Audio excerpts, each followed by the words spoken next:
Nashville, Tennessee. Music Row publisher, John D. After being on the road for that long, I was about as tough as I could be. I was running 4 miles every day and as healthy as I could get. Smoking, drinking, and falling in love is hard on a person. John had taken over his daddy's empire, or should I say, what was left of it. He was convinced he could sell songs to stars again, but was only selling songs to people who wandered into Nashville to record a record and go back home to play it for their folks. Thousands of wannabes come into town with a backer who has a few $1,000s to spend, and no one gets out with their money. Most people leave with a nice product in their hands and will always be able to say, "I tried it." Only one out of thousands ever gets near a major deal.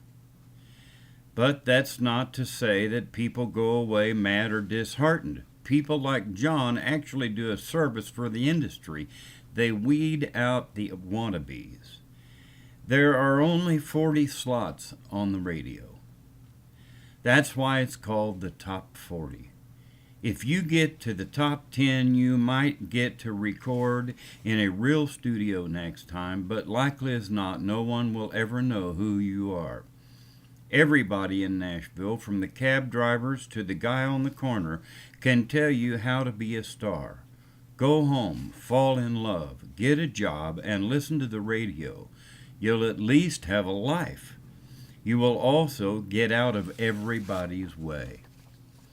If you can't stay alive on the road and enjoy your gift, then get off the road so I can get to my next show. There's too much traffic as it is. John grew up in the middle of an era that was still country, not this rock and roll shit that you hear on the radio today. John remembers the old Nashville, the days of Hank Sr., not Jr., the days of Charlie Pride, Red Savine, George Morgan, Eddie Arnold, Loretta Lynn, Hank Snow. These were the people who recorded at his daddy's studios. When the Grand Ole Opry was real, not some cranked-up outlaw crap.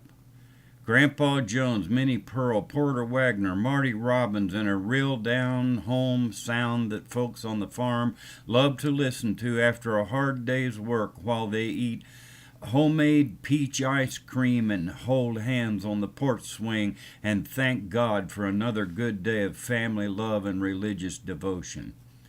Those days are gone now, but at the age of 53, I can remember my grandpa stopping everything on the farm but feeding and watering and milking and egg gathering, and we all went to church no matter what. The hay stayed in the field until Monday, no matter how black the rain clouds got.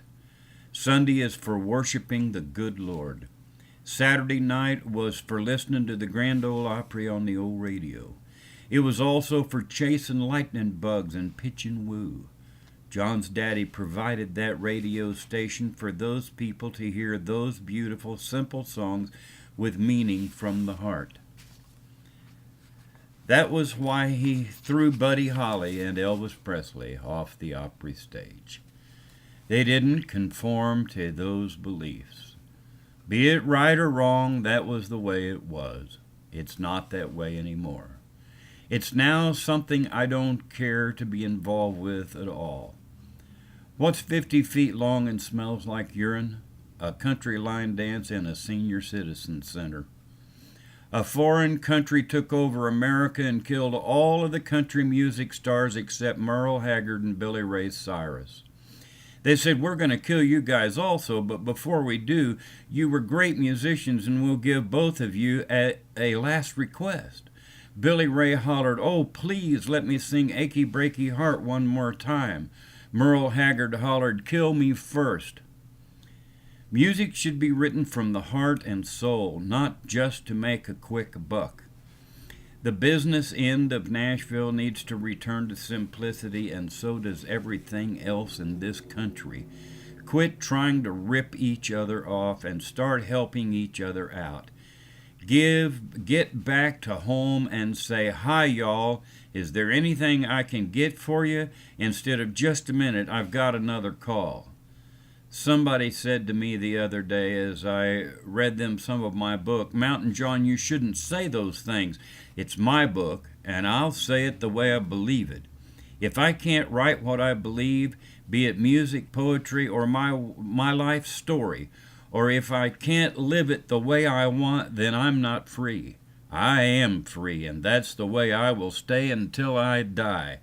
Willie Nelson has lost everything he had many times and is still on his bus, traveling and singing songs that he believes. I am too, only I'm in a Ford with an old RV trailer, going from town to town and bar to bar and friend to friend.